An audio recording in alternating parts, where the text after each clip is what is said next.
The music was already loud when she realized something was wrong, but it wasn't the noise that stopped her. It was the quiet way people avoided her eyes at the door. No argument, no explanation. Just a pause that felt deliberate. Then someone gently said the party was already full, even though she could see empty space behind them. She stepped aside without saying a word, but instead of leaving, she stood still and watched. That's when she noticed something small. Several guests were checking their phones, confused, whispering to each other. Invitations weren't matching names. The guest list, it seemed, wasn't as perfect as the host believed. Rather than knock again or ask questions, she opened her own phone. Not to complain, not to call anyone. She scrolled calmly, rereading a message she'd received earlier that Dewan, the host, had clearly forgotten about. A message that proved she hadn't just been invited. She'd been trusted. She walked away from the door, but not home. Around the corner, she sat down, took a breath, and sent a single, polite message.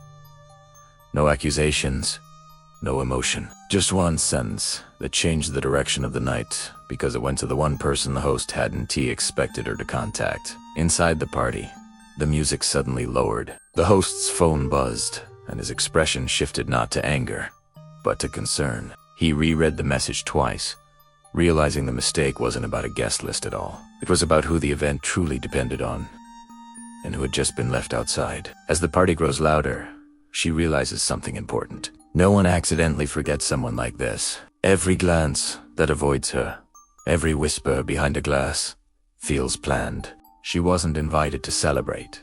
She was invited to be invisible. She considers leaving. That would have been the easy ending. Instead, she straightens her posture and stays, not out of stubbornness, but because she knows something they don't. Her phone vibrates softly in her hand. A message she sent earlier finally gets delivered. She looks up, scanning the room, and locks eyes with someone near the stage. The look they exchange says everything without a single word. The host laughs loudly, trying to keep the mood light, but his smile slips when he notices her still standing there. He wasn't expecting her to wait.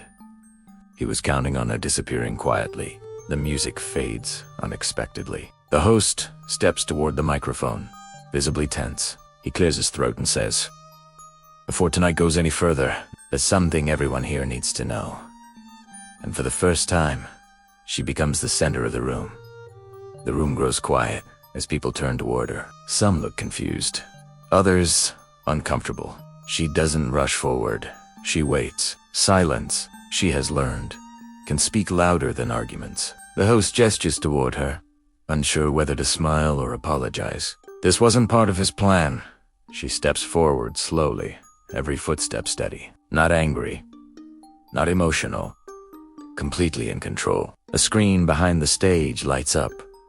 People expect music or photos. Instead, numbers appear, names, dates. Whispers spread as guests realize this isn't entertainment. The host's face loses color. He tries to interrupt, but the words don't come out right. What's on that screen isn't rumor or opinion. It's something documented, something undeniable. She turns to the crowd and speaks calmly. "I wasn't excluded by mistake." A pause. "I was excluded because I asked the wrong question at the right time." And suddenly, everyone understands why she was never meant to be here. The host cleared his throat and finally spoke, but his voice sounded unsure now. He tried to explain that the party was meant to be exclusive, that space was limited, that it wasn't personal, but the words didn't land the way he expected. People were no longer listening to him, they were watching her.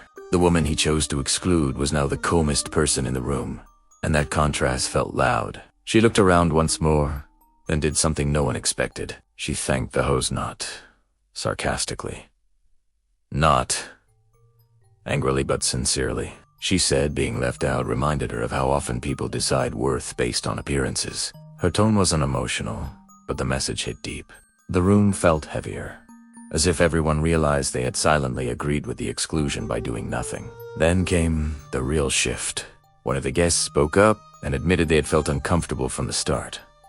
Another nodded. Then another. Suddenly, the story wasn't about a party anymore.